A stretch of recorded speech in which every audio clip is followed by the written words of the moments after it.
Hello friends, मैं हूं सची वाजपेयी। आप देख रहे हैं हमारे यूट्यूब चैनल nursingfuture.in और आज हम बात करने वाले हैं स्टाफ नर्स की वैकेंसी के बारे में, जो कि ऑल इंडिया के कैंडिडेट जिसमें अप्लाई कर सकते हैं। तो आप हमारे चैनल पे नए हैं तो चैनल को सब्सक्राइब करके नोटिफिकेशन के आइकॉन को जरूर प्रेस करके रखिए, जिससे ऑल इंडिया लेवल पर निकलने वाली कोई भी वैकेंसी हो, छोटी से छोटी, बड़ी से लेके बड़ी सारी वैकेंसी की जानकारी आपको समय से मिले। और वीडियो पसंद आए या आपके लिए या किसी और के लिए वैकेंसी आपको एलिजिबल लग रही हो तो उसके साथ शेयर करें, जिससे बाकी लोग भी फॉर्म भर के वे इसका बेनिफिट ले सकें। तो आज हम बात करने वाले हैं एक ऐसी वैकेंसी की जो कि all India institute of speech and hearing Mysore की वैकेंसी है। और इसमें जो स्टाफ नर्स की वैकेंसी है और ये एकदम परमानेंट वैकेंसी है और ये गवर्नमेंट की वैकेंसी जो कॉन्ट्रैक्ट बेस पे नहीं है, आप इसमें परमानेंट रूप में काम करेंगे। तो इसमें है स्टाफ नर्स की वैकेंसी है, 4 वैकेंसी है। इसमें अनरिजर्व की 2 है और एससी की 1 है, ओबीसी की 1 है। इसकी एज लिमिट है up to 35 year old. 35 year तक इसकी एज लिमिट मांगी गई है। और इसकी हम क्वालिफिकेशन कुछ देख लेते हैं। तो चलिए चलते हैं हम ये स्टाफ नर्स के पोस्ट कोड में। पोस्ट कोड है इसका 2। तो इसमें टोटल पोस्ट हैं 2 हैं। एज लिमिट है अप टू 35 ईयर। कैटेगरी आपको पता ही है, 2 रिजर्व हैं, 1 एससी है, 1 ओबीसी है। और इसका जो लेवल पे मैट्रिक्स है वो 7th पे के अकॉर्डिंग है। और इसमें जो क्वालिफिकेशन है वो BSc in nursing, 3 year diploma in general nursing and midwifery from a recognised institute with registration a state nursing council with 1 year experience in rehabilitation nursing hospital, nursing home, dispensary, clinic. इसमें कहीं भी आपका 1 साल का experience होना चाहिए। BSc nursing GNM में से कोई सा भी डिप्लोमा चलेगा। कैंडिडेट को ऑपरेशन थिएटर में अगर कैंडिडेट को काम करना आता है तो उसके लिए प्रेफरेंस दी जाएगी उसको। फिर उसके बाद कुछ इसकी जनरल कंडीशंस होती हैं, वो भी देखनी है। ये सारे जो फॉर्म है इन्होंने लिखा है, it's standard to fill our post on regular basis as at this institute. ये सारी पोस्ट हैं जो कि रेगुलर बेस पे हैं। और all the detail furnished in the offline application will be treated as finally and no changes shall be entertain by director. कि इसके जो ऑफलाइन एप्लीकेशन होंगे वही इसको इनके फाइनल एप्लीकेशन समझे जाएंगे। एस मतलब all India institute of speech and hearing has all the right to cancel the advertisement without any prior permission. ये तो अपने वैकेंसी में सभी लिखते हैं कि अगर कोई भी ऐसे उनको ज़रूरत लगे तो वो इसको बिना किसी के परमिशन के इसको कैंसिल भी कर सकते हैं या फिर अपनी पोस्ट घटा बढ़ा सकते हैं। उसमें कोई भी चेंजेस करने का अधिकार उस इंस्टीट्यूट को ही होता है। इसमें लिखा है एप्लीकेशन विदाउट फोटोग्राफ सिग्नेचर। इसमें इन्होंने बताया है कि अगर कोई भी एप्लीकेशन है जो विदाउट फोटोग्राफ है, सिग्नेचर है और कोई भी नेसेसरी चीज़ नहीं भरी है, डिग्री के सर्टिफिकेट नहीं है, एज प्रूफ नहीं है, एज रिलैक्सेशन का सर्टिफिकेट नहीं है, और उसके बाद ओबीसी एससी एसटी जो भी आपके पास रिजर्व कैटेगरी के जो भी डॉक्यूमेंट आते हैं वो उनमें से अगर कोई भी नहीं है तो उनको कैंसिल कर दिया जाएगा। फिर नेक्स्ट है prescribed essential qualification, educational qualification are a bare minimum and mere possession of it will not entitle candidate to be consist for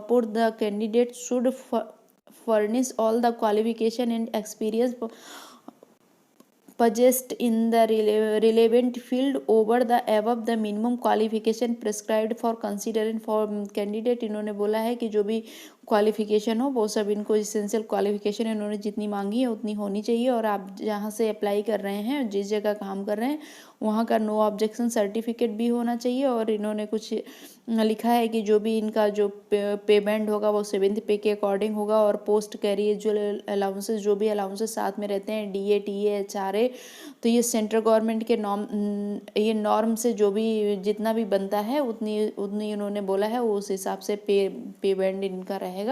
तो ये परमानेंट वैकेंसी है, तो आप समझ सकते हो कि इसकी जो सैलरी रहेगी वो कितनी रहेगी। उसके बाद इन्होंने लिखा है जो आपने क्वालिफिकेशन की हो वो रिकॉग्नाइज्ड इंस्टीट्यूट या यूनिवर्सिटी से हो। बाद में इन्होंने एज रिलैक्सेशन में भी वही लिखा है कि गवर्नमेंट नॉर्म के हिसाब से एज रिलैक्सेशन हो।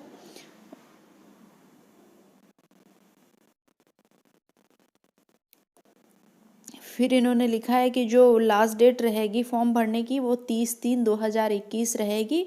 और candidate should submit the application for the post of, जब आप ऑफलाइन फॉर्म भरेंगे तो आपका जो इन्वेलप रहेगा उसमें आप पोस्ट कोड और पोस्ट का नाम जरूर लिखें। और इसके बाद इन्होंने लिखा है appointment of the selected in subject of being found medically fit जो होंगे उनको करेंगे, वो तो सब जगह रहता है इनका। Interim inquiry of the bury inquiry will not be attended to application in the respected of candidate involve in court case will not be entertained. अगर किसी के ऊपर कोर्ट केस चल रहा है तो भी नहीं किए, उसको सिलेक्ट नहीं किया जाएगा। फिर नेक्स्ट है कि हाउ टू अप्लाई, तो उन्होंने लिखा है the application may be download from the our website. ये इन्होंने वेबसाइट दी है कि smysore.in, वहाँ से इनको फॉर्म आपको निकालना है और उस फॉर्म से भरना है। अगर आपसे वहाँ पे फॉर्म ना निकले तो आप हमारे डिस्क्रिप्शन में दिए गए फेसबुक लिंक को ज्वाइन करके वहाँ से PDF ले सकते हैं। हम सारी वैकेंसी की PDF वहाँ पे प्रोवाइड करा देते हैं। फिर उन्होंने लिखा है कि interested candidate who meet the requirement में सेंड देयर एप्लीकेशन, कि जो भी इस रिक्वायरमेंट को, इस क्वालिफिकेशन को फॉलो करते हैं वो एप्लीकेशन लिख सकते हैं। सेल्फ अटेस्टेड सारे डॉक्यूमेंट हो और जो भी आपका एप्लीकेशन फॉर्म रहे उसमें आप पूरा ये ज़रूर मेंशन कर दें कि किस पोस्ट के लिए भरा है। सारे डॉक्यूमेंट आपके सेल्फ अटेस्टेड होने चाहिए, जो भी आपके पास सर्टिफिकेट हो।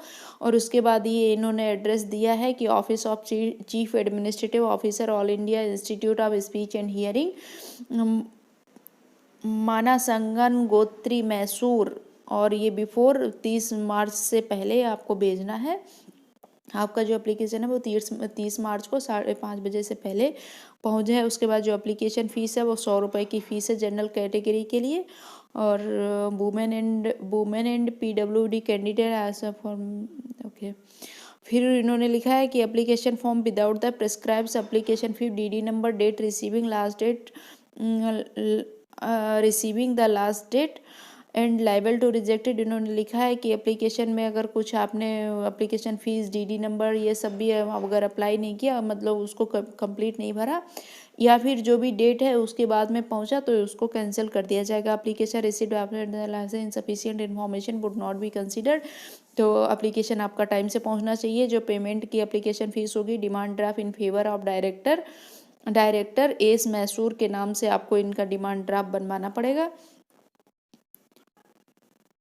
तो ये थी इसका नोटिफिकेशन, और इन्होंने इसी में अपना एड्रेस दिया है। तो आप एम्स मैसूर की वेबसाइट पर जाके कर सकते हैं। और ये जो है, नहीं तो यहाँ पे ये दिया है, सॉरी ये वाला एड्रेस नहीं है आपका, ये वाला एड्रेस है, इस पर आप भेजेंगे